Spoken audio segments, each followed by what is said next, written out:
Yeah. See, we're live. Hey, it worked. People who are like following us have gotten like 10 notifications that we're live. Yeah, but now we're like actually live. All right. Now, can I see? Wonder if it'll give me the docs correctly. Can you type a test thing in? Um,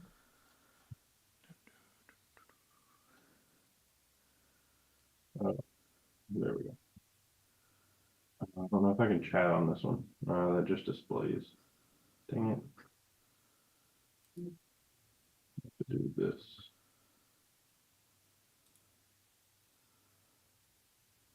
All right, so it showed up there. And it showed up there? Okay, cool. All right. You want to share it out on the groups? Yeah.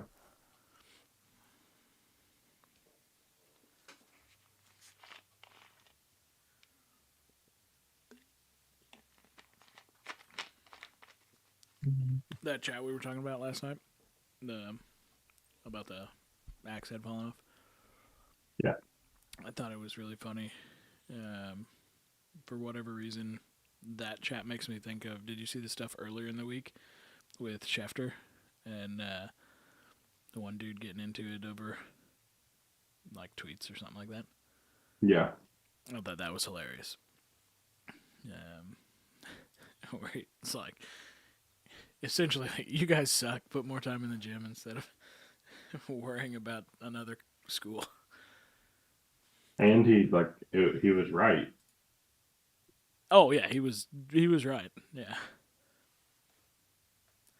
Because I don't even know that school didn't even hire Michael Vick. Oh, I thought they did. No, I think Michael Vick got hired by Norfolk State Oh, I just saw instead that. of the Sacramento State, which Schefter was still probably right about. That school getting $50 million. They're just never probably going to be able to utilize that money. They'll change it to that $20 million cap or whatever. Let's see here. We got any people on? Hey, yeah, we got a handful of people on. All right, we're going to go ahead and get started since we've got a good little group watching, and see you guys in a sec. Warning. The following podcast episode is a couple of the same old jerk-offs talking about happenings in the axe-throwing world. It is meant to be informative, but can sometimes be downright boring. If you get bored, that's okay. You can stop watching, because someone else might find this informative. The opinions discussed on this show do not necessarily reflect the beliefs of our peers or any axe-throwing organization. We hope you enjoy the show.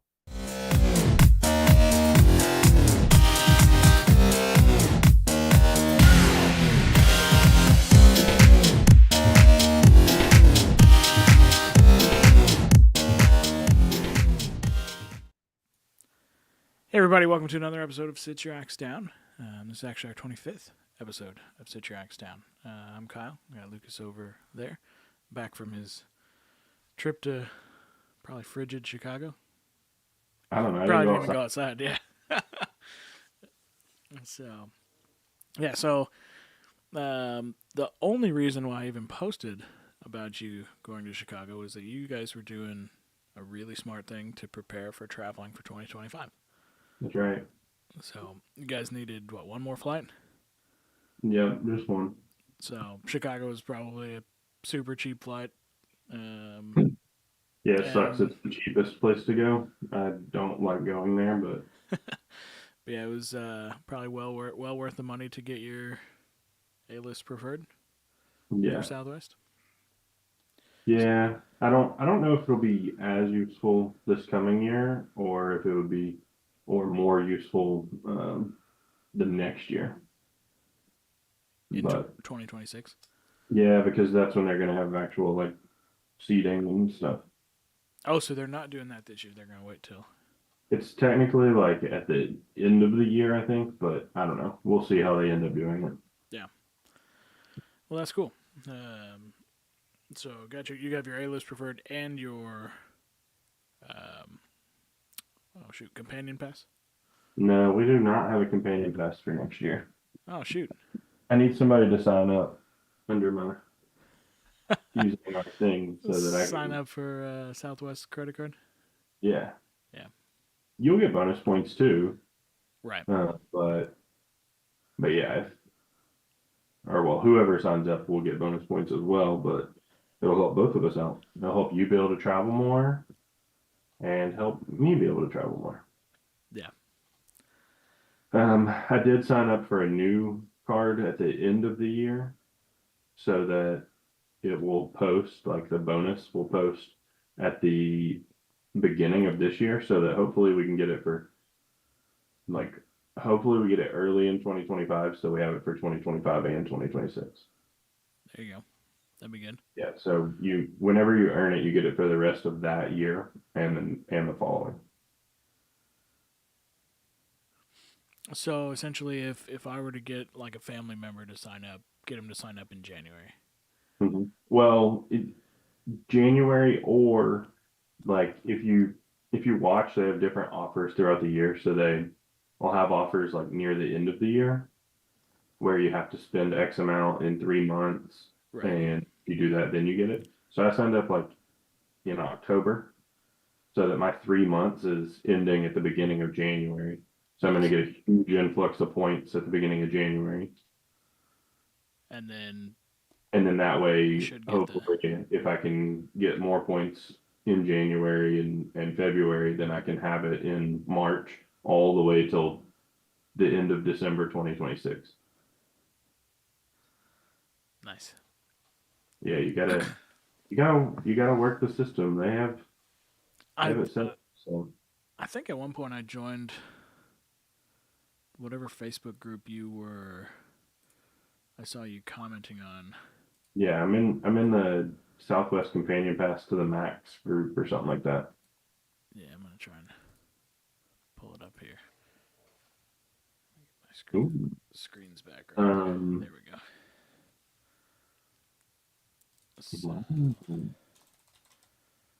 Southwest Companion Pass to the Max. Yep, there it is. Yep, that's the one. So that's the one to join to watch for all the cool deals. Yeah, I mean they have a bunch of other like tips and stuff too. Like I they did know see. what deals are at. I don't have. We don't have Frontier here in Evansville. But did you see Frontiers doing that? Like all you can fly pass thing? Yeah, I looked into it and it's not as great as it sounds. Yeah. Yeah. Apparently it is like very, very limited on the dates that you can do, and it's all like essentially kind of standby because you have to book within 24 hours of the flight or something. Huh.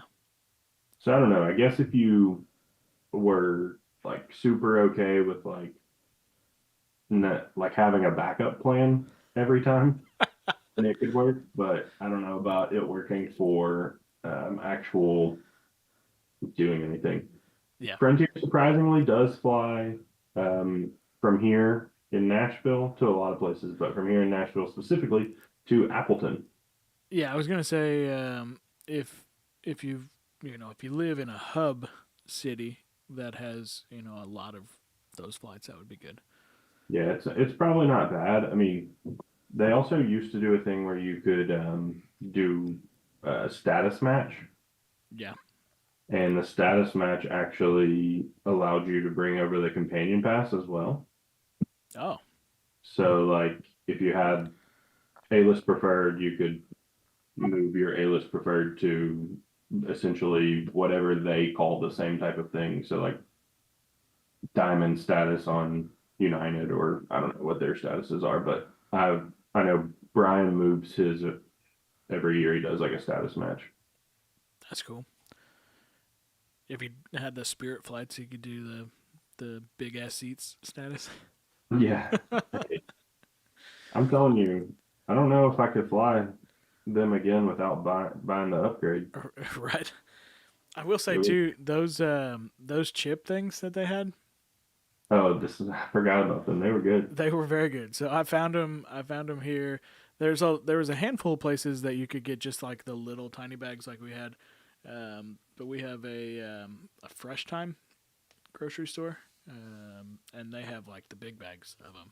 And So I you got had, the barbecue ones. They had a nacho cheese one that's yeah, like Doritos, not like Doritos.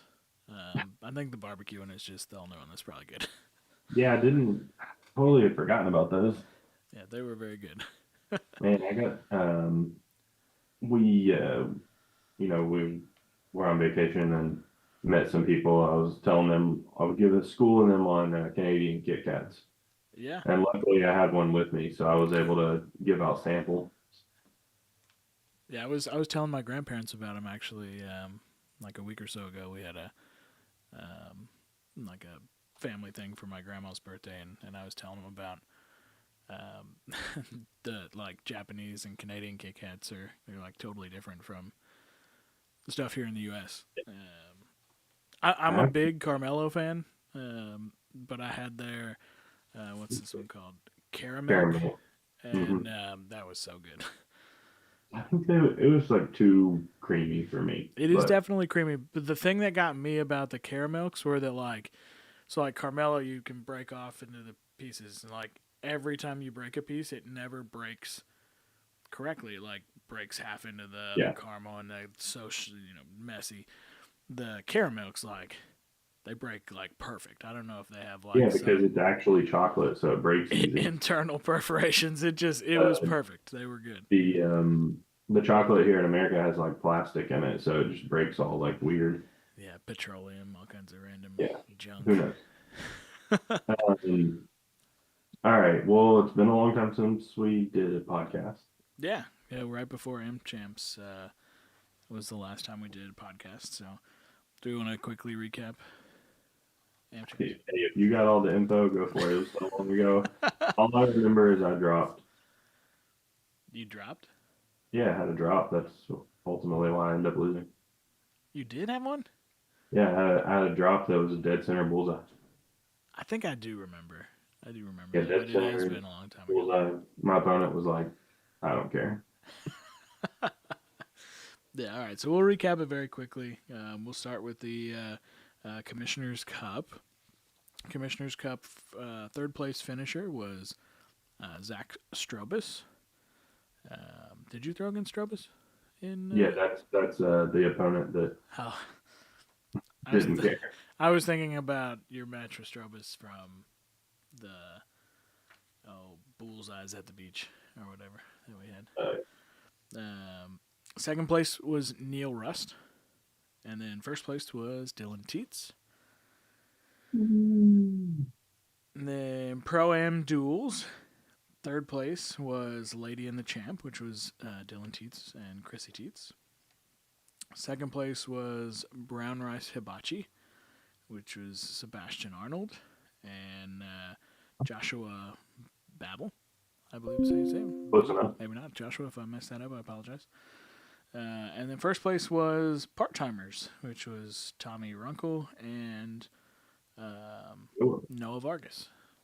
So, and then on to the reason that we were all there in Atlanta was the Amateur Championships.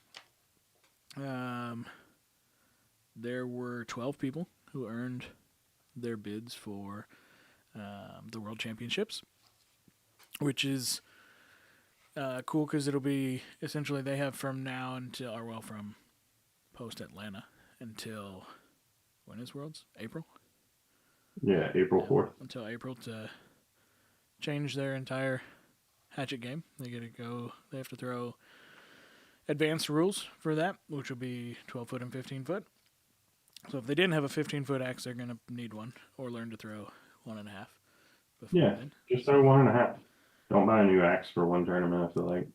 But tied for ninth, we had Hagen Gooden, Jeff Culp, Jaden Thompson and Devontae Washington. Those 4 guys there earned their bids.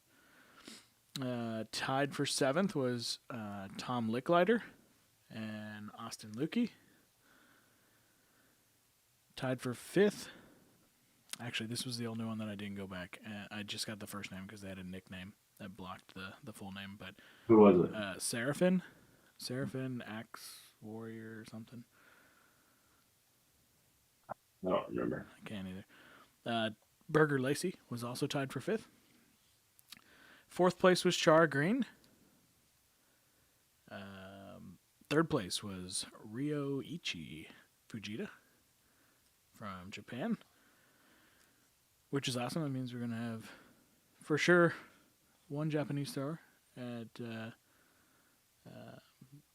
the World Championships. I'm sure that there'll be more than that, but I think they gave one to. Kochiro? Mhm. Cool. I think so. So I think at least those 2. Yeah, I would have that'd be liked. awesome. It would have been cool to see more discretionary bids go to those throwers in their league, and Yeah, I don't know if they. I would assume, because I think they've already sent out discretionary bids. I would assume that would be a location they would want to try to get more people to come from. 2nd place was Wade Pettis, who we've seen quite often because you typically throw whenever we have you've had stuff at Murfreesboro. Yeah. So,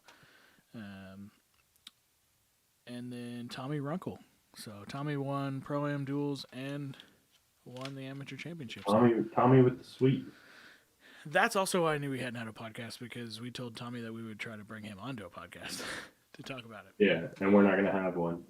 We didn't. I don't want him on here, so we're just never going to have another podcast. No, we'll try to get Tommy on here at some point. Maybe it'd be a good idea to have him on one, like, right before Worlds, so we can kind of see like how he prepared as a thrower who only threw like the AM rules and stuff. Yeah, It'd be interesting to hear. But yeah, that was AmChamps. You look like you're gonna say something. AmChamps was interesting. I mean, there was a lot of stuff that I liked about it. Yeah, I liked the gameplay of the stages, and yeah, getting it that's what more. that's what we've kind of been doing with our like post league cash tournaments. Is we've been doing like a round robin style. We'll do round robin first, and then we'll use that to seed like a double elimination tournament afterwards. So, which is fun. Like you get a handful of throws in, and then it's more than just doing like 1 or 2 double elimination tournaments. If you have like small amounts of people that come to that, so which I think for just like a weekly league cash tournament type thing. We get 8 people doing a round robin and a double elimination tournament. I mean, it takes a couple hours to do, so everyone gets a good amount of throwing in. So Yeah, it's just really hard to do it on a bigger scale. Yeah.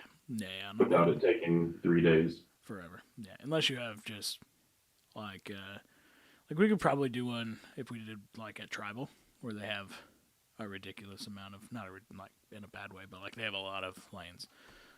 You could probably do a pretty good sized stage type event there. But you also have to think we'd have to outfit every lane with wood, so wood costs would probably be a bit higher. But I think this is, at least from what we've seen posted, the next year there won't be an AmChamps because it'll be the U.S. Open, is what they've said. Yeah, possibly. I mean, that's kind of what it seems like. It also isn't really on that much different as far as rules. Right. So I don't know. I'm not sure how things will progress with that or how it will work. Yeah, because I think that U.S. Open event is the event that they were chatting about being with the darts and the cornhole thing or whatever. Yeah. So yeah, that'll be cool to see how that event goes. I think it'll be in August sometime. I don't think I've gotten my bonus points yet. Still, Bonus points. my 100 bonus points. Oh no, I did. I For did get it. I just did really bad. for the new rating. Yeah. Yeah. All right. As shows there's 15 people watching. Are you guys like just watching? You can chat a little. Yeah, there hasn't been much chat. I mean, if you Sean and Nick are the only ones that let us know Frontier doesn't go anywhere. have. Well, speaking of the 100 bonus points, you want to chat about the new rating system? I mean, I can try, but I don't know anything about it. Right.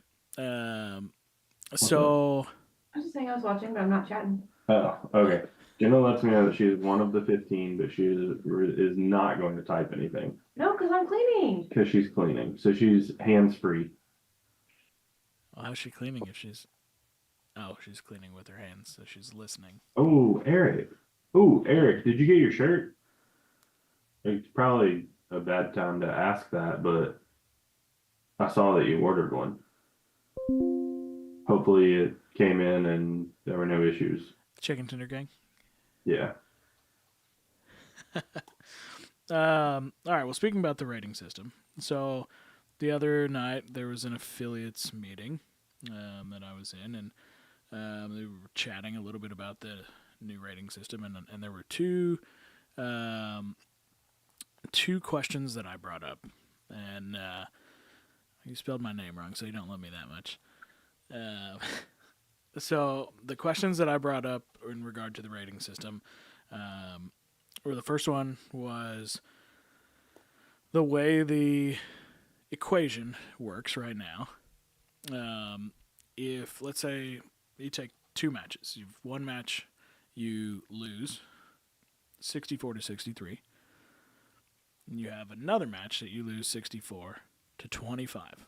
So, of those two matches that you lost, one you lost 64-63, one you lost 64-25. The way the equation maths out, you will have a greater effect on your rating if you lose 64-63 than if you lost 64-25, which makes no sense. Like you verified that in What's the that? chat? You verified that during the meeting? That's how it's intended to work?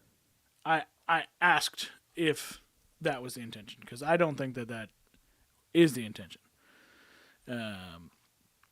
And then I also asked, so part two of that question was Well, wait, what was the answer to part one?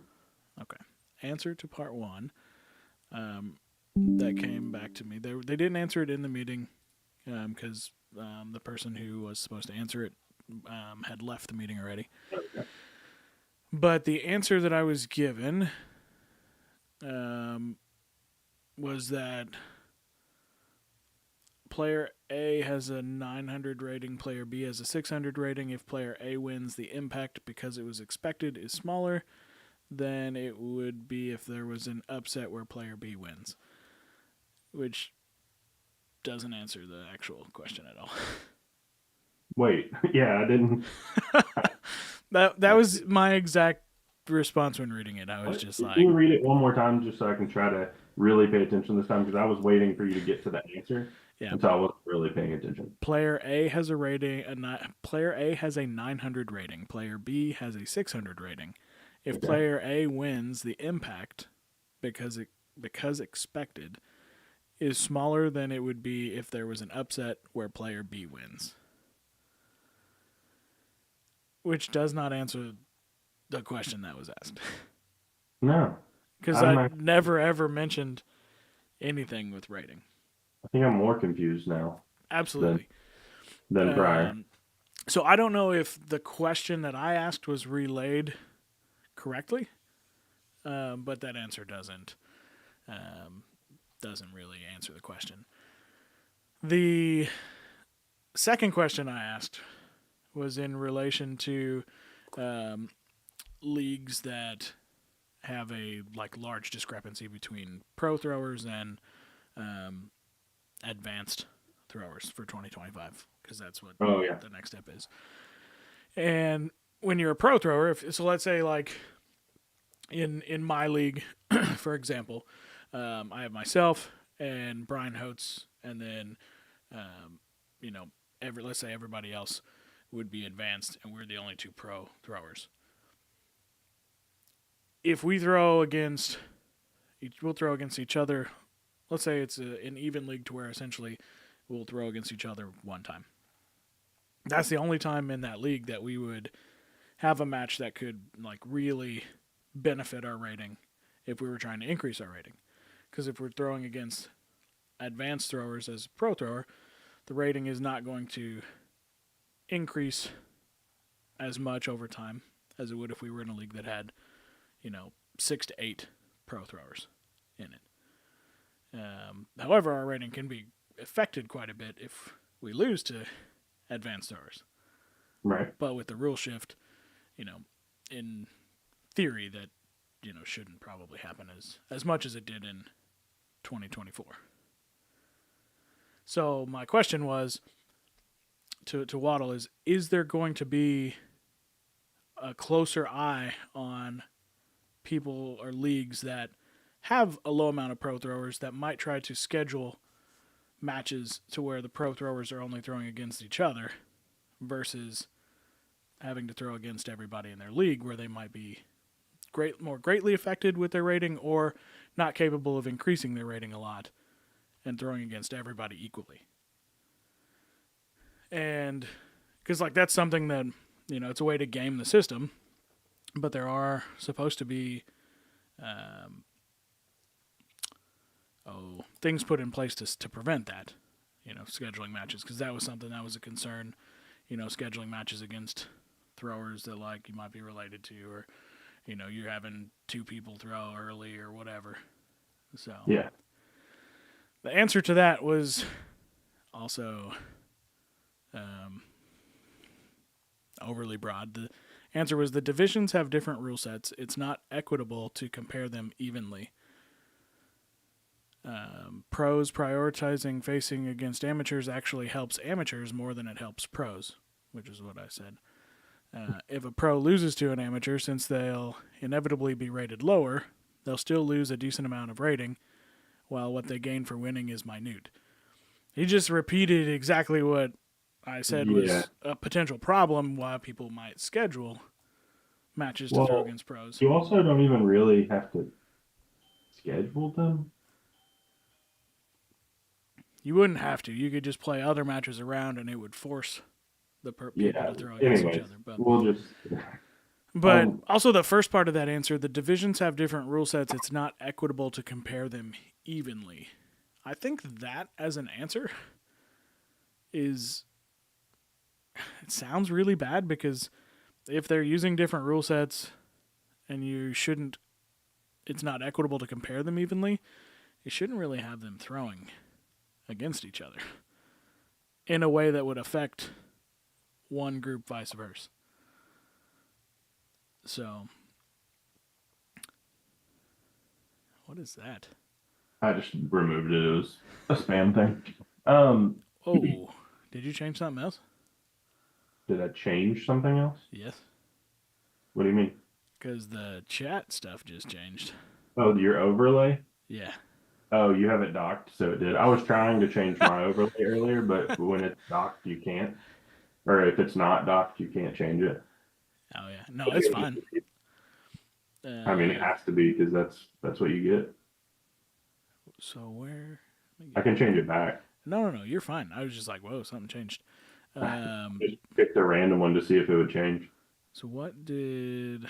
I'm just kind of looking at the chat real quick. Yeah, so it is very complicated, Yosh. So complicated that I think that nobody will ever be able to say that it's wrong necessarily. Which maybe was part of the design. I don't know. If you make something so complicated that I can't, with my eyeballs, tell you that it's wrong without needing a calculator and math, or having a pre-made tool to basically be able to type in hey, this person played this one, just to see what would happen. I think that would also have been a cool thing to have. Some sort of calculator of sorts, to just be able to see how rating is going to be affected. But yeah, right now it's going to be really hard. Yeah, I think what is also really tough is that um, Not more encouraged because you're still going to be throwing as an am, but very easily like let's say that you are in a league where there's two amateurs, but there's 10 pro throwers, or well, sorry, now it's referred to as advanced. So right. 10 advanced throwers and sorry, two advanced throwers and 10 pro throwers. Those advanced throwers, if they can win some of those games throwing on their rule set, I think that they will gain enough rating quickly to become pros.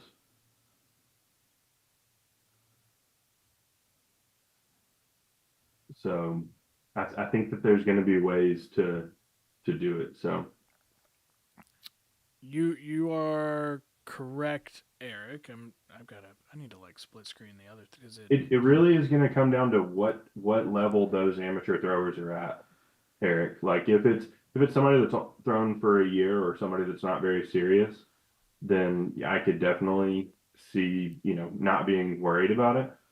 Yeah, I don't think Uh, there's a fear of losing against the amateurs that is an issue. What I'm saying is more the increasing your rating. So unless you're throwing in league and traveling to tournaments, um, and you're throwing in a league where you're throwing against primarily advanced level throwers, which is the 2024 version of an amateur, there's not a way to increase your rating on a consistent basis or by large increments. I think that's where the issue, yeah, the issue it's for also people gaming it can happen. yeah. I mean, there's definitely going to be ways to game it, right? Like I could have an entire league where all pros show up in one AM, and we could all purposefully lose to that person to get them a higher rating. And yeah, it would hurt our rating. But if ours was, say, high enough that we didn't care, or we just have another turn, or we just have another league right after it where we just leave that amateur out and now we all play again and all of our ratings go back up. Right. Like without knowing exactly how the rating is, and like Marguerite is saying, that's correct. There's a standard deviation that is missing from all of the equations that are pretty hard to do any calculating. Yep. Um, The only calculating that can be done is if you just put in a number and keep that number consistent if you're trying to test yeah. the equations. Yeah, definitely harder with divisions, Eric. I think that's going to be kind of across the board, and an issue for some of the stuff. So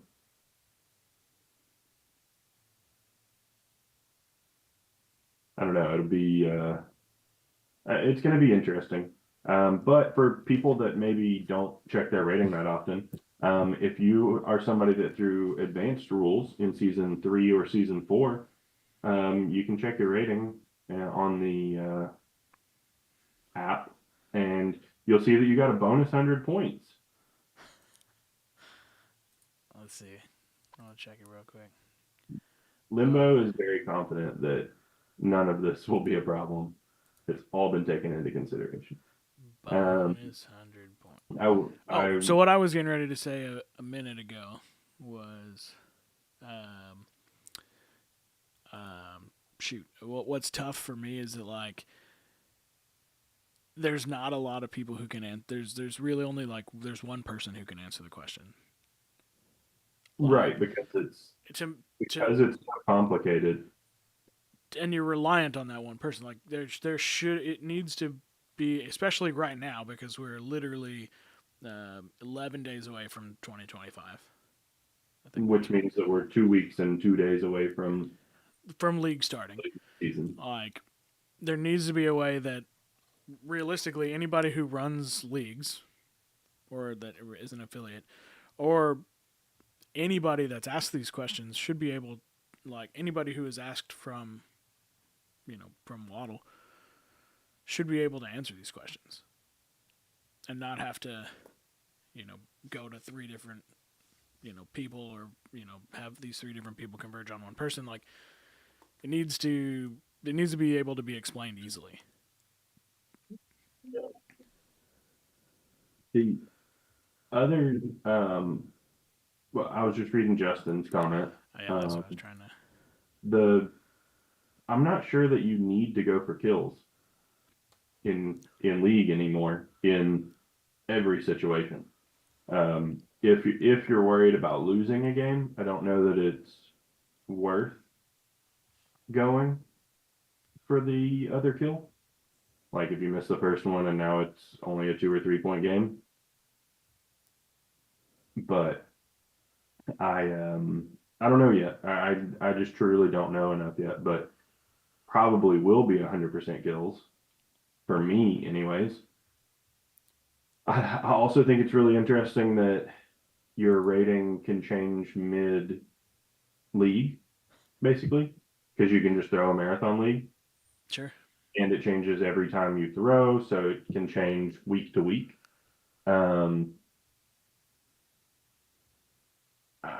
That's gonna be weird too for like tournaments and things. Like when is it seeded, and what are you using my rating as it is currently on Thursday when you do the seeding, or is it rating from my last season, or is it rating, I don't know, like my highest rating? And is that going to be consistent number, too? so it doesn't matter.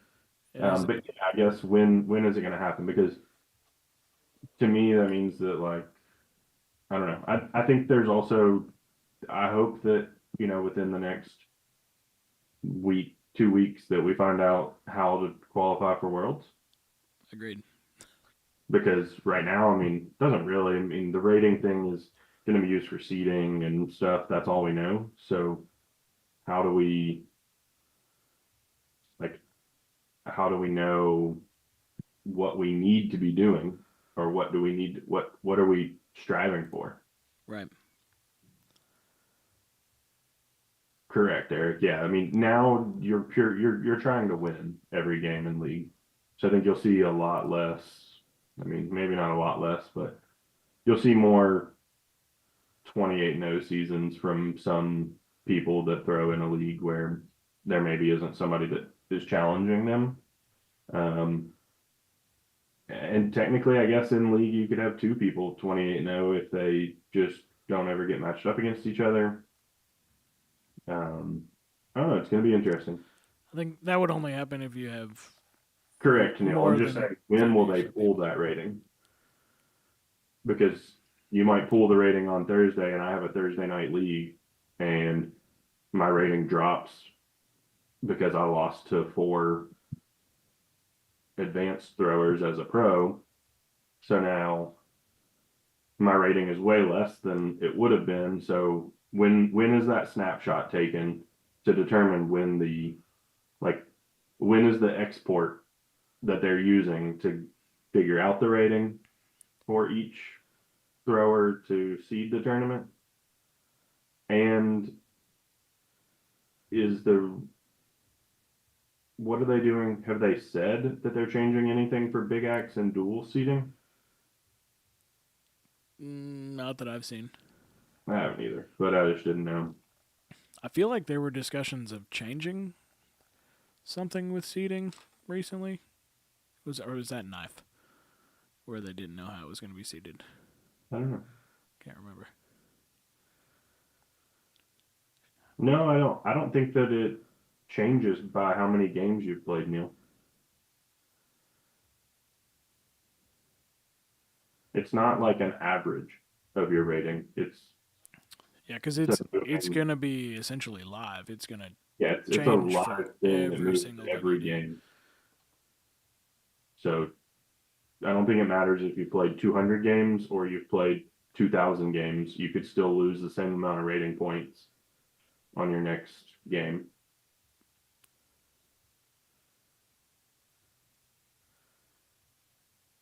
Right. Rating would just be determining factor for seeding.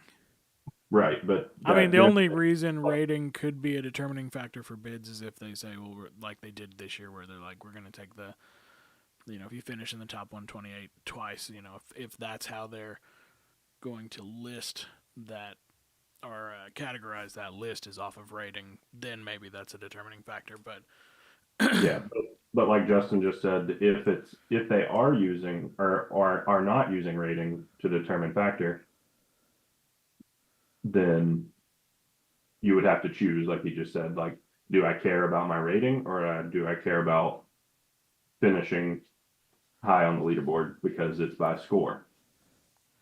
you are right, Neil, that rating is based on all games, but Yeah, but every individual game yeah, compared so to like your last one. your rating from your last game will be inserted into the equation, and then it will be calculated again.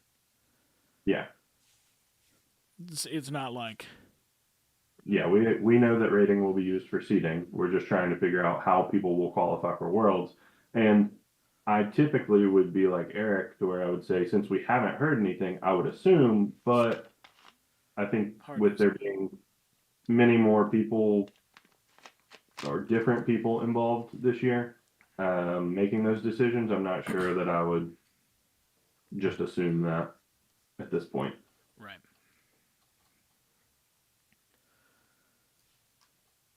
Did everybody think that that was a fair way to do it this year? I didn't really hear any complaints, but I just didn't know. When you say was it a fair thing, you mean seeding Like, being based off of rating? No, the how people qualify for Worlds. Oh, sure. No, Neil. It will swing the same amount from game to game based upon the other person's rating and your rating, Correct. and if they are advanced or pro. It will not matter if you have thrown 2,000 games or 2 games. That's a big one. I gotta open another window to read that. Oh, there's a couple.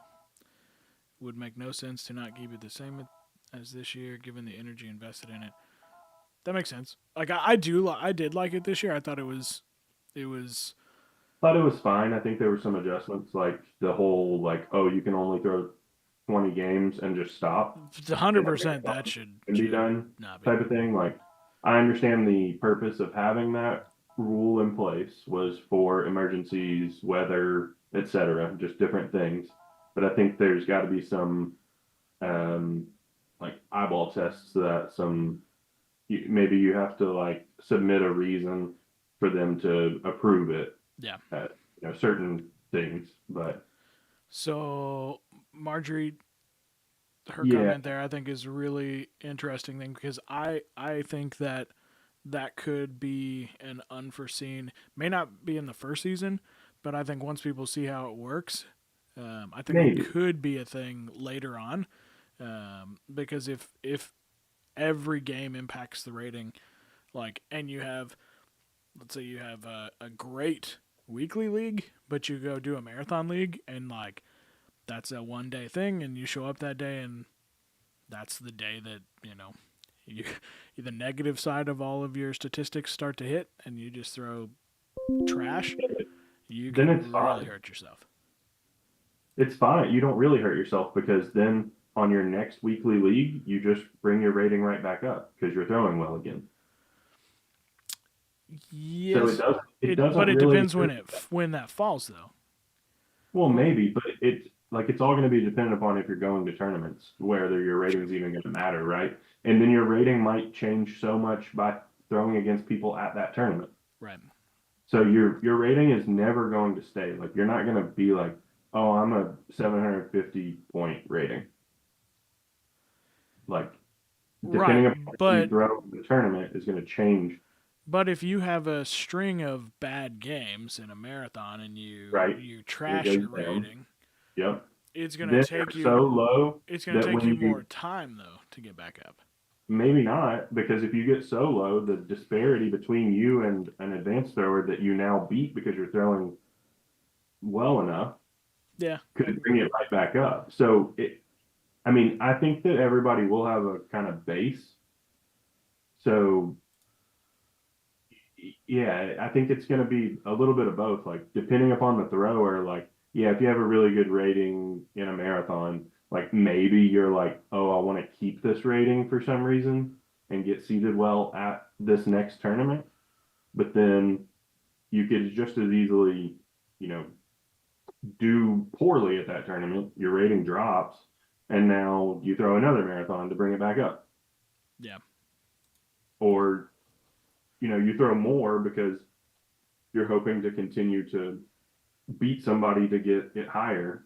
I mean, you're taking a risk with every game. It's I understand kind of what she's saying, where like, yeah, you used to be able to throw a marathon, throw a really good rated season, kind of some people were gaming it anyways, right? They were throwing their kills, let's say as a pro or an advanced thrower, you were throwing kills from the front for one marathon. So now you have a really high rated season. So now you can throw your weekly league and you can throw all your kills from 15 because it doesn't matter how low that one is because your other one's always going to be higher.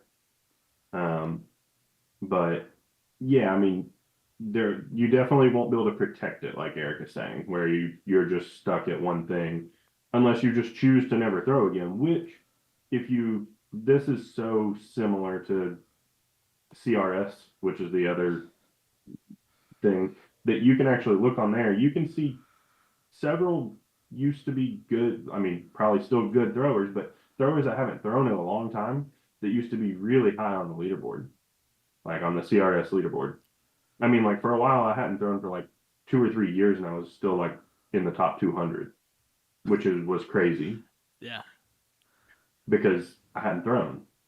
And then it kind of went away a little bit when they separated standard and premier, and then there was a premier only leaderboard, and most of those people are currently throwing. But like for a while, like Mike Kump was near the top, and he was throwing like once every blue moon. Yeah. And people like that, like it really is. It's one of those things where if you don't throw, then you can't lose points except for the decay rate thing, and it really wasn't that much, I think. So I think what David just said, I think that because there's not enough information that has been put out there and there's not enough people who can answer the questions accurately, I think that is a possibility. Yeah, I think it's a possibility because people are going to be scared of the unknown. Right. Like, and if they think it's going to affect them negatively, I think that is a very good possibility that people could. Yeah, I mean, I don't know. I mean, I guess it just depends, like how you got to be really confident, I guess, that the other league would bring it down, or you have to be really confident that your second league would bring it up. I don't know. I think you'll always be just trying to get it higher, right? So no matter what your rating is, you'll think like, oh, I should throw in this marathon to try to raise my rating. The answer, Seth, is that it is not 100% known. We don't. I actually don't think that there is a correct answer to that, even if we had all of the information, because it's going to depend upon the person. Sure. Like it is always better to do multiple leagues if you're getting better and practicing, and you're going to beat more opponents than you're going to lose to, I think. Yeah, I mean that's the whole reason Seth throws out of Indianapolis, Anarchy and Flying Squirrel. So, like Seth, that's the entire reason that I drove up to Indianapolis, for 2 years to have a second league, just throwing to get throwing against more people on a more regular basis. It's 6 hours every Monday, plus the throwing time was a large commitment. But yeah, I mean, I think it's good to do multiple leagues, like Lucas said. I mean, just something to I think you'll see people striving to try to raise their rating. So I think you can't raise it by not throwing. So I think people will always just go for it.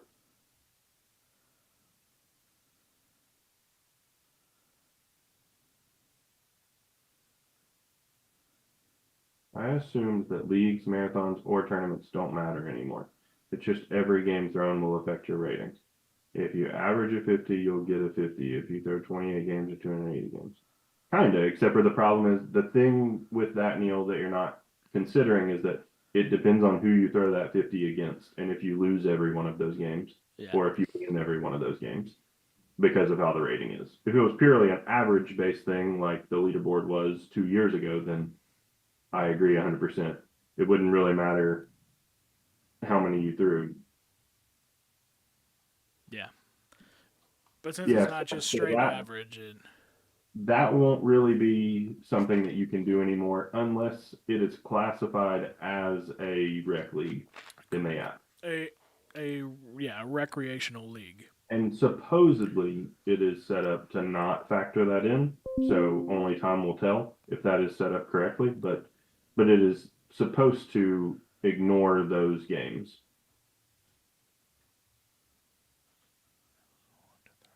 Correct. Yeah, that's what I was saying, Eric. I think depending upon the person, they're not trying or care about their rating, then yeah, they're not going to try and throw more. But the people that are, trying to get better and are looking to be competitive and go to things, whether locally or nationally, then they will try to throw more because they'll constantly be trying to raise their rating. Whether they'll be successful or not, who knows? And whether they'll know how to be successful, I don't know yet until there's some clearer information. But yeah, we talked about that a little bit earlier, Frank. There's going to be, I think that once people understand it a little bit better, I think that you might see more people doing something like that. Right. Or not having a need to do something like that, depending on how much, what we learn. Depend. But all right, nationals. Let's try to go through some of the things we had planned before we talk about rating for 2 hours. And we don't actually even know how it works, so it's really so the new tournament schedule, hopefully, I think the goal and concept behind what they were doing was essentially kind of creating a supply and demand. Oh, you're fine, Frank. No problem at all. How dare you, Frank? But essentially, they're creating a way to control supply and demand, which I thought was kind of an issue this past year and maybe the year before that, was that there were so many tournaments that it was creating too much supply and not enough demand. And so there is a reduced schedule for nationals, and then I think there'll be more than 4 regionals. Depending on when you get that submitted in. But the 4 nationals, I think, were Arizona, Orlando, Iowa, and Texas is the last one, I think. Hey, you did it. Good job. I think I got the order correctly, right? I knew what all 4 were, but I think I got the order correct. Arizona's first, Orlando, yeah, and then Iowa, and then Texas. So Arizona, I haven't looked. Maybe you have, but I feel like there was a couple, like maybe Arizona, maybe Texas, that are far away from airports. I don't think Texas is as far as Arizona. But we're talking Arizona's like more than an hour for both.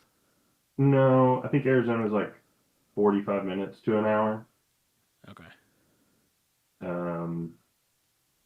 And I don't remember I don't think Texas was that far though. I think Texas was pretty close. I'll have to look it up again, but I do know that the closest one to me, if I drive, is 10 hours. So that's good. I do also think I think all of them should be good. I'm just interested to see kind of what attendance looks like, because like you were saying, so an hour and a half from Tucson, but I think that's not what it said when I looked. Maybe I looked wrong. The one I think that was most interesting to me was Orlando. I think that's a great place to have one. I just think the weekend chosen was not great because it's Memorial Day weekend. I could see that. Memorial Day weekend in a major travel destination, being that Orlando is Disney. it'll be rough. Yeah. I think it'll be expensive. The back to what you were saying about supply and demand, I almost feel like, and I know, I mean, this is what I tried to convince them to do, but I really wish they would have just taken away circuit points from at least what's underneath. Like tier 3 still a thing? No, I don't think so. I think it's Local? nationals are essentially what majors were. Regionals Yeah. were essentially what tier 1s were, and then there's locals, which would be Okay. what would, And locals have circuit points. I believe that is correct. Yeah. So I really was pushing for them to do no circuit points for locals. Yeah, and I Because agree with that. I think that would really encourage people to travel to tournaments that are serious about trying to go to worlds, that are trying to compete, right? Like, because that's where circuit points are for. Yeah, I mean, and there will always be like the argument that, well, I can't travel to that. Well, I that's can't okay travel because you don't have to travel to earn a bid. You can earn your bid by throwing leagues. leagues. Yeah. Correct. So, yeah, I mean, I think it's interesting. So, the local tournaments, I think the problem is that people can have so many local tournaments that they're like, well, I'm getting what I want by not having to go to the nationals and the regionals, which are supposed to be the ones that, draw people in. And so the problem is that there's the same core, 30 people that are willing to travel to those tournaments and nobody else is really going. Unless they're local. So each one pulls in a local 3-hour radius maybe, but yeah, it's just, and they just were arguing that like, oh, but they need to have something to like a reason to go to those. And I'm like, yeah, it's the prize money. And it's really, I mean, it doesn't even need to be the prize money. Like people are going to compete. They're just going to have fun and see people. Like those should be the fun tournaments, the local tournaments. And then the real competition should be at the regionals and or nationals, Right. to really make those more important, I think, is the thing. And pay to play, I know, is what people, go on and on about, but yeah, you have to pay if you want to play. I mean, there's no part of it that's free, and if you can qualify from your local venue and not need to go, I think that's fine. But I think you're going to be at a severe disadvantage, and I think that's kind of the point. Like the people that are putting in the work should be at an advantage. But they didn't like that idea, so I guess they left the circuit points on the local.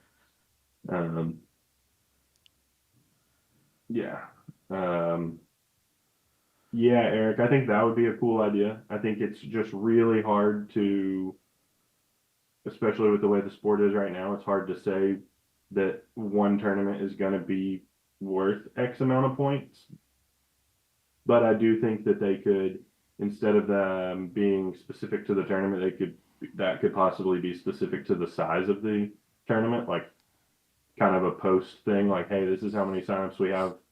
We're at 50 signups, and now we've reached the 2x mark. If we get, 30 more signups, we're going to reach the 4x mark. I think that might incentivize people to sign up as well. But who knows? So did we find out how far away? Did you look at how far away the Oh, no, I didn't look. Arizona was? I got busy. John, Where's it at? I do not know. Hey, anybody know where that Arizona tournament is? I know John Price commented and said that Midlothian, which is where the Texas one is 40 minutes from DFW. Uh-oh. I think I hear a Jenna coming. Oh, I thought she was going to come tell me where it was. All right, somebody better answer that phone. Sierra Vista. And the options for flying into are Tucson and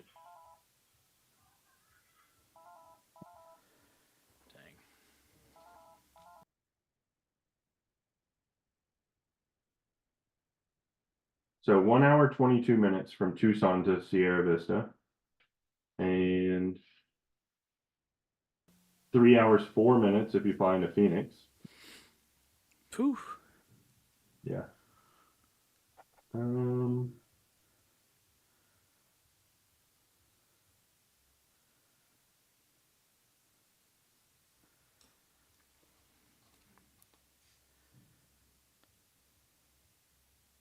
mean, there is a Sierra Vista airport. So if you want to fly Delta or United or American. Oh, it says. Oh no, those are Tucson. I was like, what? How did all these go there? To respond to Gary's Oh, it comment, is. Orlando is hot and humid in May, but Memorial Day weekend is more crowded at Daytona than Disney. The venue is about 45 minutes north of Orlando International, nowhere near Disney, but plenty of hotels within 1 to 2 miles from a tournament. But when you're going to be flying into Orlando during that weekend, and the airports know that it is the end of the school year for most of the United States, and travel is high because it's Memorial Day weekend, those things don't matter. It's still going to be expensive. Anywhere you're flying into that is going to lead you to a direct tourist destination is going to be very expensive. There is an airport there, Neil. It's just a very small airport, and most people will not be able to fly into it.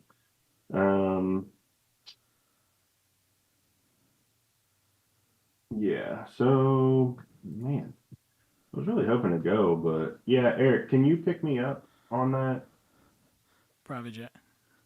Yeah. Yeah, so Neil, that military thing, I flew into a military base It one was time, awesome. and I didn't know that it was flying into a military base, and it was super fun. And by super fun, I mean it sucked.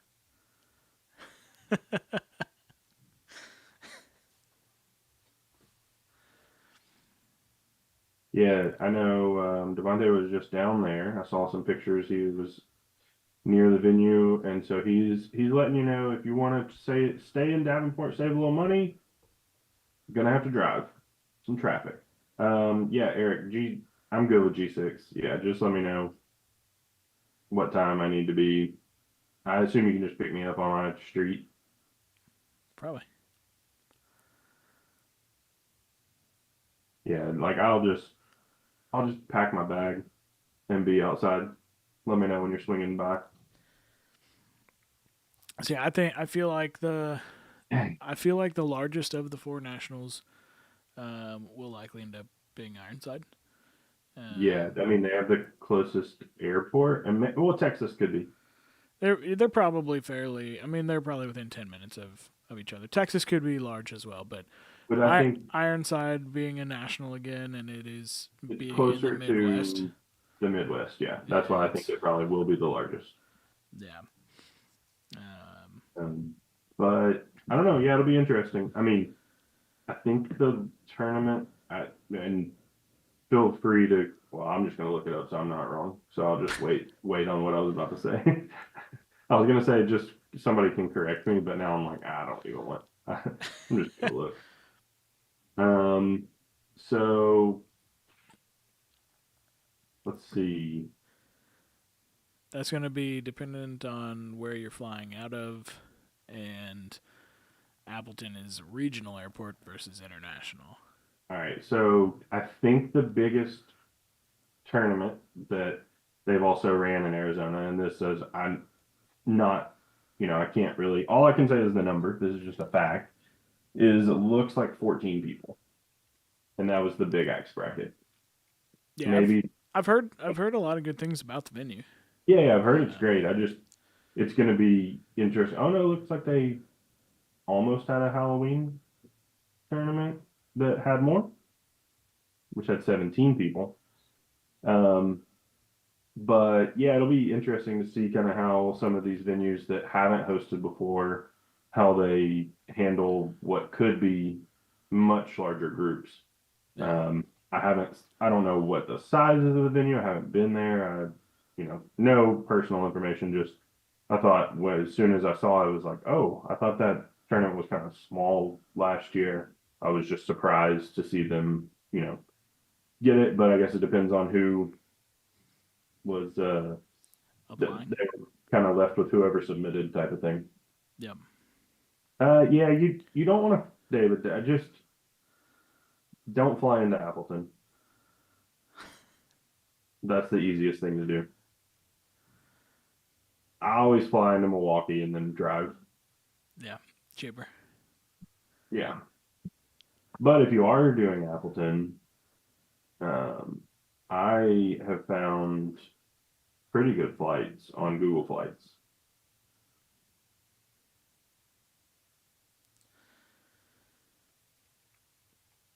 All right. I don't think anybody else has any questions about tournaments. Oh, yeah, comments about tournaments. Let's see, April. I'm basically just gonna be your travel agent really, really quick. I'll let you know. For Nashville to Appleton. I'll compare some prices. All right, so to Appleton using United or American, which are the only options into Appleton currently that it shows, which is weird. Maybe their schedule just isn't out yet, but I feel like I can normally fly Frontier. Frontier or what's the yellow one? Spirit. Spirit. Yeah, Frontier or Spirit one goes there, I think. But it shows 339, and then Nashville to Orlando. What weekend is that? Memorial Day weekend. That's May. yeah, it's May. Like 24th through 28th, I think. Okay. So same situation. What did I say it was? What price? Yeah, on the other one. Completely not paying attention. Sorry. Perfect. This one's 400. I know the other one started with a 3. So Orlando is more expensive than the Appleton one from Nashville. All right, I'm not gonna look at everybody's video. 2025 Memorial Day is. Where are we at here? I'm sorry. yeah. My calendar was on the wrong day, so it's 23rd. And don't tell anybody about the airport or about the hotel that is in the backyard of the venue. My days were wrong. It's the 22nd through the 26th. Oh, it's gonna get even higher. Sorry. It's the 20 what? The Memorial Day is Monday the 26th, so it is. Oh yeah, I have it on that. 22 through 26. Oh, if you go back on if you use Southwest and you go back on Tuesday the 27th, it does save you like $50 somehow. I don't know what the flight looks like. It probably sucks, but. All right, let's see here. Oh, that's because you have to book a separate ticket on JetBlue for that one, There you go. and you have to go to Boston first before you get back to Nashville. A 7-hour, 30-minute flight. Whew. That's rough. I think I'll pass. I think I'll pay the $50. So 2020. Oh gosh, what a terrible. All right, so we talked about tournaments. 2025. 2025 rules events that have happened already. Oh, Been a yeah. couple. 2025 rules events that have happened already. So there was the Right. one in at Drenger that Eli Morton, I think, won. Scores seem to be pretty darn close to 2023. Yeah, the same, if not. Yeah.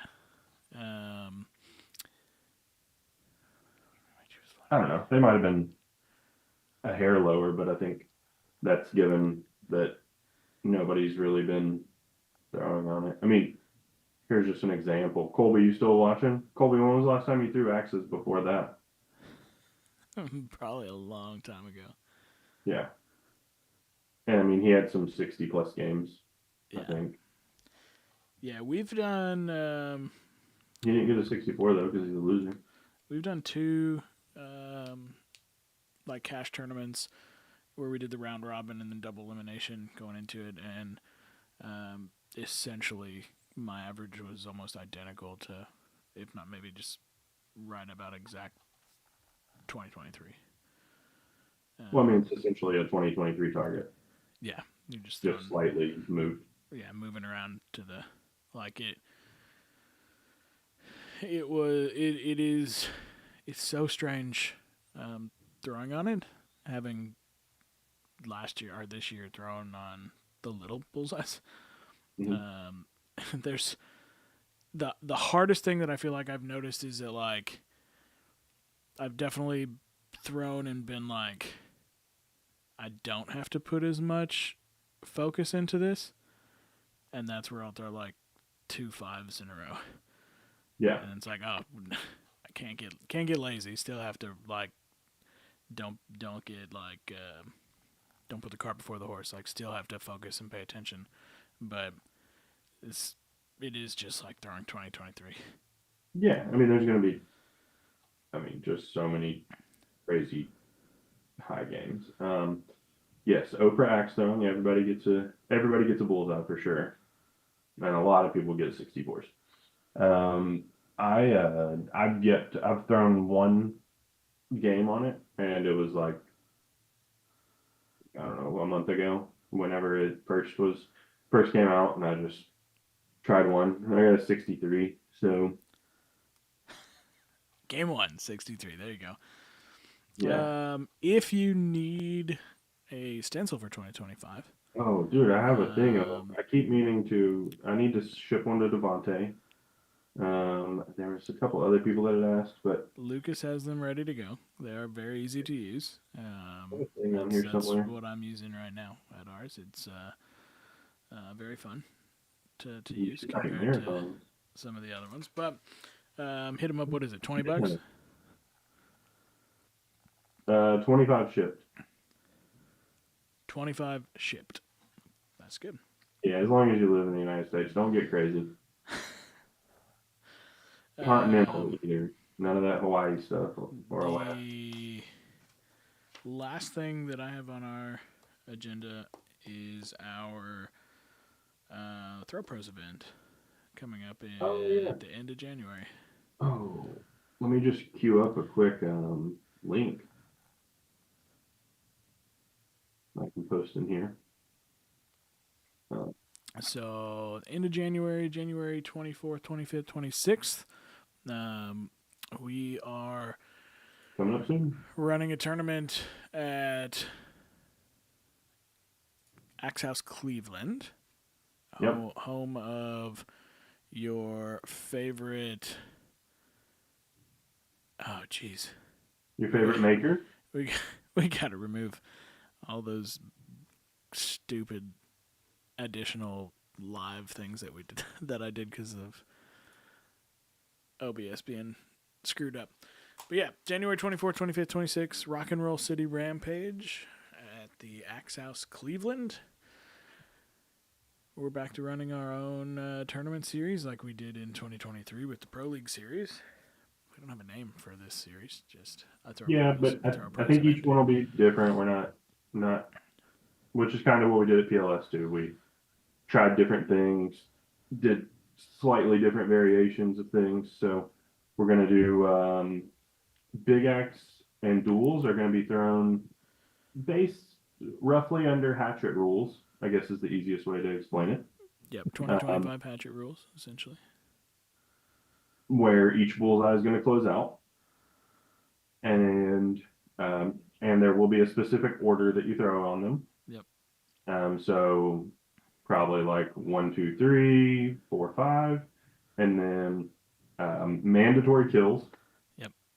Which I'm totally against when they're worth 8 points and 7 points. But when they're worth 1 and 2 points, it is not.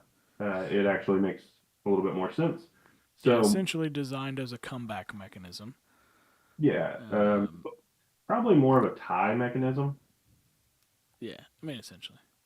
I don't think there will be a ton of wins where somebody misses, the other person hits, and they win. Yeah, that's what I meant about comeback though. Like bringing it to a tie. But yeah, so 7 throw duels, 7 throw big axe, where throws 6 and 7 will be at kills. We might make it to where you have to go one upper, one lower for both of those. I'm not positive. We haven't fully fleshed that out yet, but mandatory kills 6 and 7. Probably we'll do mandatory upper than lower just to make it more simple and less things to remember. And yeah, we're excited to kind of see how that goes. If you're interested, I posted the link there. We have basically our 4 for 4, which is what we used to do. We have that on sale for the next 10 days or 11 days. Today's the 20th. So until the 1st of the year. And then we'll open up each individual discipline if there are still spots available. So we have had a handful of people already sign up. So if you're interested in coming to that, if you sign up before the 1st, you can guarantee a spot. No 15-foot, all 12-foot, or well, 15-foot for Knife big axe. and big axe. Yeah.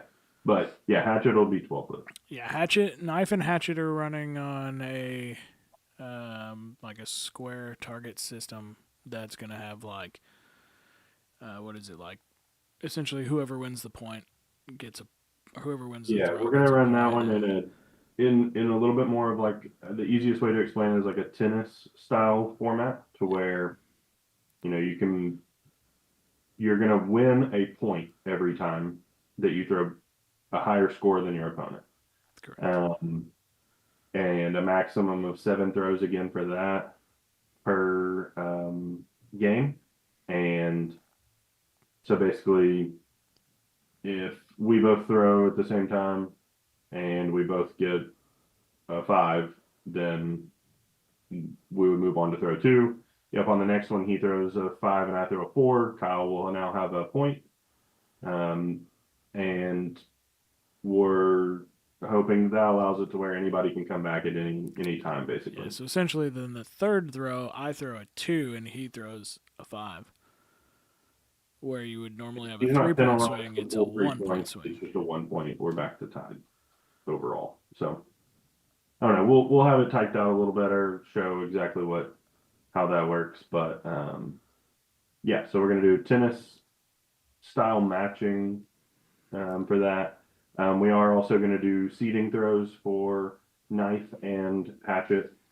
Since it's a different target, we're going to do some seeding, which will help with scoring during the tournament because people will be a little bit more familiar with it and give you a chance to kind of throw on it, etc. So, yeah, we're looking forward to doing that though, getting a little bit of out of the normal, throwing. Yeah, essentially getting back to fun. being able to do our events where we have a lot of fun, but it's still extremely competitive, and we can try new things. We can try new things, and we can have large prize pools like we're used to. Yeah. So it'd be cool to get back. What was our first one? Did we get to 20? First one. First PLS. Oh, we got to 20 in all 4.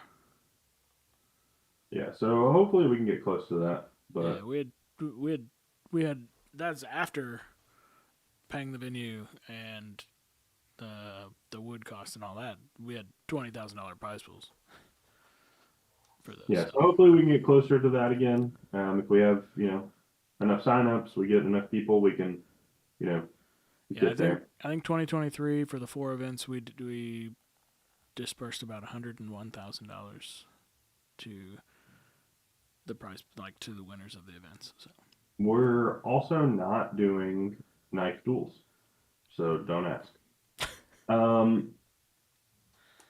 But yeah, I mean, I think it's gonna be a good tournament. It's in a good place. Been to the venue several times. Home of your favorite maker, home of your favorite head judge. So Cleveland is a large airport, so more cost-effective flights in theory. yes, flights are because that's what we said, Sebastian. Why, Sebastian? Oh, because the way that well, we might do our own version of knife duels at some point where we change the rules. Just Yeah. the current rules are not really great, And we haven't in, played in with my it enough, opinion. so. Yeah. Yeah, I just haven't really given any thought to how we would want to change it. So, yeah, tell him, David. But yeah, Yeah, because that's what we did in 2023. We like our first event in 2023 at Dringer. We did. It was the first time Seventh Row Big Axe occurred, and we did that to essentially help, show that this should be a thing. Um, we kept Seventh Row Big Axe. The other thing we tried was no bleed knife. And oh, that was we a failure. learned after the first round You of failed. matches that it was no, it shouldn't be a thing. Eric says it'll be cold, and I agree, but it'll be a good practice for how cold it'll be in Appleton. Yeah, And it probably isn't cold in their venue, unlike shouldn't be. Appleton, where it was cold in the venue. Very true. But guys, you're not allowed to wear a hoodie. No hoodies. It, So was that was another thing that got brought up that I was very interested in knowing in the affiliates meeting because they talked about the jerseys being able to be ordered. If you ordered, I wonder if Sublime could produce the long sleeve jersey without a hood. Because Sarah did say that probably. you can do the zippered jersey or you can do just the crew cut where Gross. there's no zipper. So I was curious, like thinking, I wonder if you could just have them not put a hood on it. Or if you got the hoodie, if you cut the hood off. What are we waiting about, Devontae?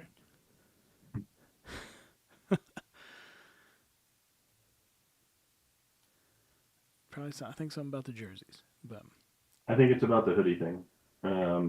Yeah, so at Worlds, you have to have your jersey on. You cannot wear a hoodie over your jersey. right.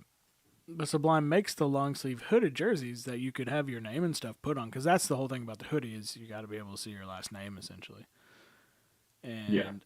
but if you got that jersey with your last name on it, and I mean, maybe could you just tuck the hood into the back? I think that would probably like choke you a little bit, but like removing the hood. Oh, me too. I tried wearing my hoodie and I wore it for almost the entire day on one of the days. And then I was told that people had complained that I wasn't wearing my jersey and I had to take it off. I mean, but also like they could have told you to take it off at any point in time too, and not let you wear it the whole day. So like, that's not your fault that you wore the hoodie. Yeah. So But I didn't know. So apparently you can do that. That was not offered to me as an option though. I was told I just had to take my hoodie off. yeah, I mean And maybe that's a possibility. I just assumed the hoodie part was to cover because you can't cover your name. I also wasn't wearing a hoodie. I was wearing a sweatshirt, so I did not have a hood. Yeah, yours is just. But yes, they want the judges to be able to see the last name on the back of it. So if you wear a hooded thing, even if it is under your jersey, the hood would still be in the way. Yeah. Unless you tuck it in like Kyle was saying, and I think that you just would look like a weirdo. I Don't think do that. you would choke yourself. You can just wear a sweatshirt though, and you can wear your jersey over top of that. I'm Yeah. positive that that would be okay. Yeah, it shouldn't be an issue. But Yeah, all right. so that's our first event is Axe House Cleveland. If you would be interested in Throw Pros running an event at your venue, let us know. Yeah, we would maybe be interested. Yeah, we would love to do As of right now, more. that is our only tournament for the year.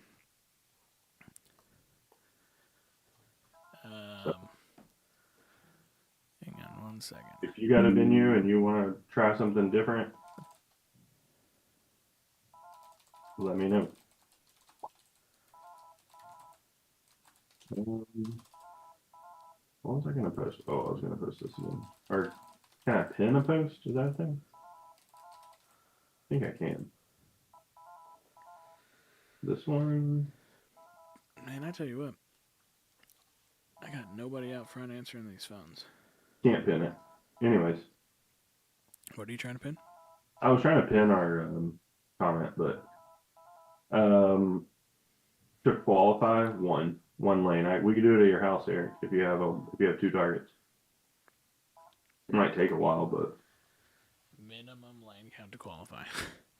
no, I don't think so. I think we'll kind of see how this first tournament goes, and then see. I mean, I think ideal lanes would be 6, but I mean we could work with anything. maybe depending on the size. I mean, maybe we just have to cap it lower. I mean, if we could still get a sponsor and there could still be some good money, we could do. We wouldn't be opposed to doing an invite only thing like we've done in the past.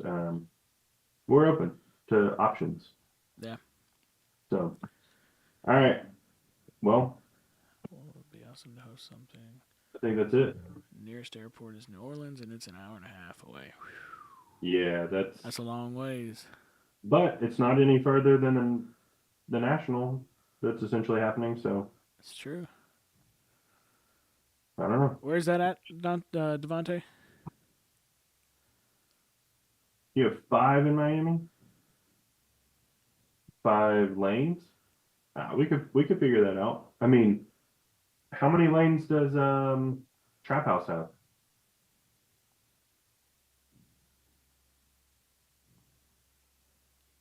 Nine lanes would be awesome. They have 9 lanes or 9 targets? Big difference.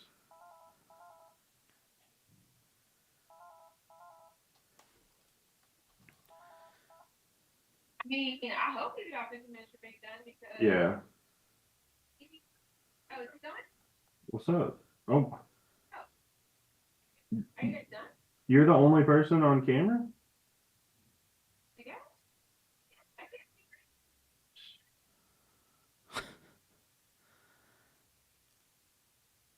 10 targets. So Eric's got five lanes. Yeah, but Okay, so Devontae, you said yeah, how many does Axe Trap have? 5, I think. You're talking about the one that's in Orlando? Yeah. I think when they filled out a thing for us last year, I think it was 5. Good. I can't remember. I thought I remembered it not being huge by any means, but Yeah, I think it's like connected to a restaurant as far as lanes, yeah. as well. 6 lanes, okay. I mean, that's not terrible. Yeah, that's not bad. Be interested to see kind of how it goes, but Yeah, we just since we're not allowed to run waddle events the way we have in the past, we would love to do more tournaments because I think for the most part people seem to have enjoyed the tournament experience that we offer. So if you think you've got a space, Devontae, you guys as well. I mean, even though it's an hour and a half, like I'll shoot both of them, Eric and Devontae, a link. Maybe they can fill that out, and we can just take a look and see what might be worth doing. yeah. All right. Well, I gotta hop off. Miami would be a fun one to do again because we've always doing one in Miami. Oh, maybe, but the problem is it's kind of the same thing as like, I mean, we got offered a thing in Wisconsin, but I just don't think people are gonna want to go back after going to Appleton already. I'm like going to Miami after Orlando. Well, yeah, David, we're in the way that we used to. I mean, we were not prevented from hosting or running a waddle tournament, but we just had to change how we were doing it in order to be able to do that. And then it kind of didn't make sense to do that anymore. We just essentially the rule, there was a rule added this year that states that you cannot run brackets that you are participating in. And so essentially the only ones we could run at this point, just using 2024 terminologies, we could only do the amateur bracket unless we were in multiple hatchet brackets where one of the three of us was out. Yeah. Which you could never guarantee. So essentially we would have to have, staff members to run things, and so it just makes it significantly more difficult for us to be able to do any of that. So It was also a big challenge for us this year to get judges. correct. Whereas, when we run our own, we don't use judges. We just have a head judge. So Yeah, because we do self-scoring or opponent scoring. So, yeah, so it just didn't. There were too many like hurdles to jump to make it work. Versus doing our own, we don't really have as much of that. So. Yep. Oh, we'll still be there, Eric. We just won't be running the tournament. Yeah, running the tournament doesn't affect any of that. Yeah, but yeah. So we're not going to be running any waddle tournaments. I mean, we just basically all we would be able to do is take the signups and write the checks, and that's not really running a tournament. So at that point, we're just going to let the venues do it. Yeah. So. Yeah, because if that's all we're doing, it's too big of a hassle to Yeah, too many to run taxes. those events through the taxes. Taxes and everything. It's just not worth doing it for just that. So. Yeah, but everything about our other events will be the same as we've always done in the past, outside of the payment that goes to the venue, and the board shipping and stuff like that. We should still be in the ballpark of 70 to 75% going into the prize pool. So. Yep. So we're excited about that. Before I get kicked off of here. Yeah, I gotta run a bunch of errands and stuff still before. But yeah, we had a nice long episode to wrap up 2024, and yep.